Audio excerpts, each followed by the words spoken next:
Hello students, welcome back to Virtual Classroom. So this is the sixth video on chapter Enhancement in Food Production. In the last video, we have learned about how the microbes they are useful in industrial production and in household production. Today we will study how these microbes they are useful in sewage water treatment. So microbes in sewage water treatment. Mainly these microbes they are very useful in treating the polluted, you can say highly polluted sewage water. Now what is sewage water? Sewage water is polluted, contaminated wastewater. And sewage treatment is the process of removing contaminants from municipal wastewater containing mainly household sewage plus some industrial wastewater. So physical, chemical and biological processes are used to remove these contaminants and produce treated wastewater that is safe enough for release into the environment. And a byproduct of sewage treatment is a semi-solid waste which is called sewage sludge. And the sludge has to undergo further treatment before being it is suitable for disposal or application to land. So large quantity of wastewater is generated every day in cities and towns. And this wastewater usually contains high level of organic matter, human excreta, domestic waste and microbes. These microbes can be pathogenic in nature, means they can cause number of diseases. So it is very much essential to remove organic matter from the wastewater before it is made available for human use. And it cannot be discharged into natural water bodies like rivers or lakes or ponds directly. So it must be treated in sewage treatment plants.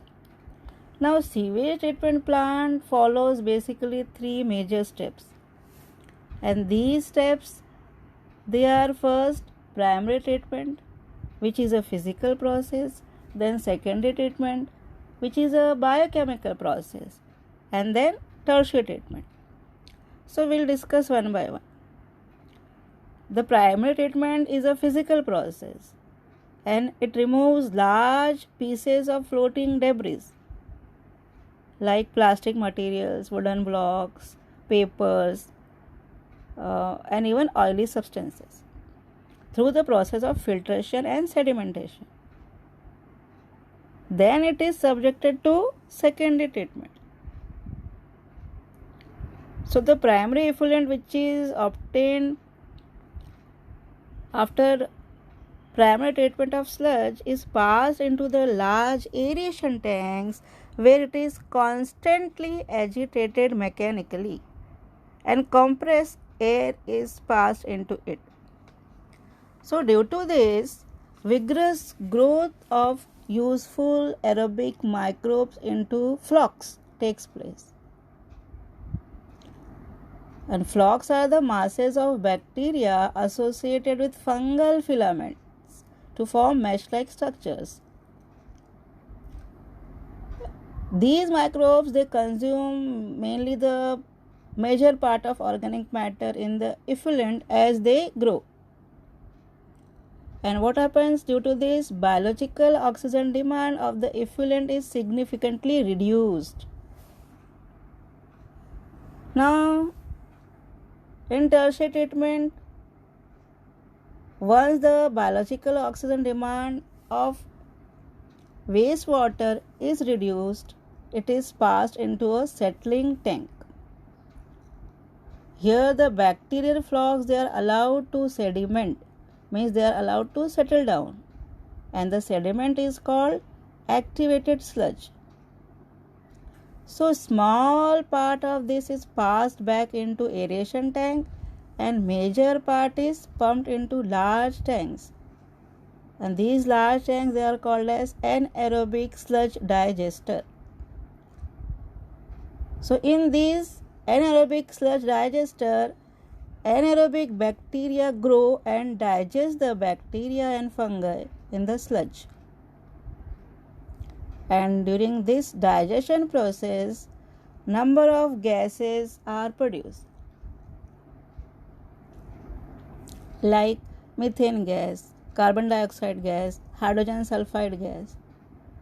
Later, the effluents from these plants, they are released into the natural water bodies like rivers, ponds, lakes.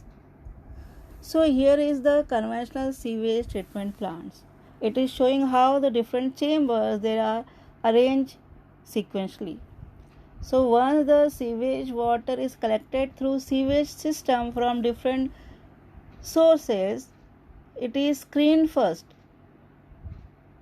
So screening of floating debris is done, which is later disposed of, and the water is then passed to first chamber, it is primary sedimentation tank. Here some part is purified, some oily substances they are removed, and raw sludge is obtained. Then effluent from this primary sedimentation tank is subjected to aeration chambers where compressed air is passed and later to final settling tank, that is secondary sedimentation tank. Here again microbial action takes place and the water is purified to some more extent, and then the water which is obtained here is of class B or class C, means it is impure water. So this water can be used for landscape purpose, and this water then further treated in tertiary treatment chamber where the microbial action takes place. Microbes they are removed, harmful pathogens they are removed, and then lastly it is then sent for chlorination where it is purified, pathogens they are harmful, mostly harmful pathogens they are removed, then water pH is checked, and then the recycled water is obtained, which is of class A grade. So this water, it can be used directly for industrial purpose and for domestic purpose and not for drinking, and even it can be used for agriculture purpose. And if this water is filtered again, then indirectly it can be used for drinking water or it can become potable water. Next is diagrammatic representation of this whole plant. So different chambers they are represented here. So first waste water is collected, it is screened for the floating debris, then grid settling means the solid heavy materials they are removed, then it is subjected to primary treatment where removal of suspended solid particles is done, then the settled sewage is sent for aeration.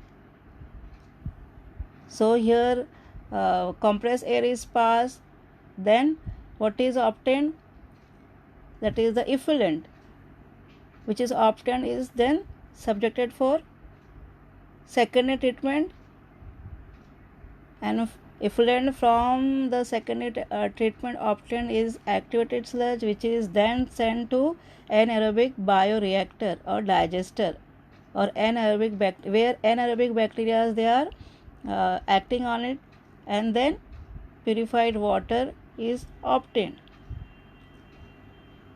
and the sludge during the whole process sludge is obtained. So this sludge cake is then disposed of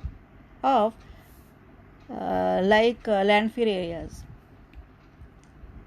So this is the whole process of sewage water treatment. So this is important because there is scarcity of water on the earth, and day by day population increases, so demand of water is also increasing. So we can make use of this sewage water after purification for our useful activities. So this water demand can be reduced to some extent. So this is all about sewage water treatment. I hope you understood. In the next video, we'll discuss about how the microbes they are useful in biogas production. Okay then students, take care, goodbye.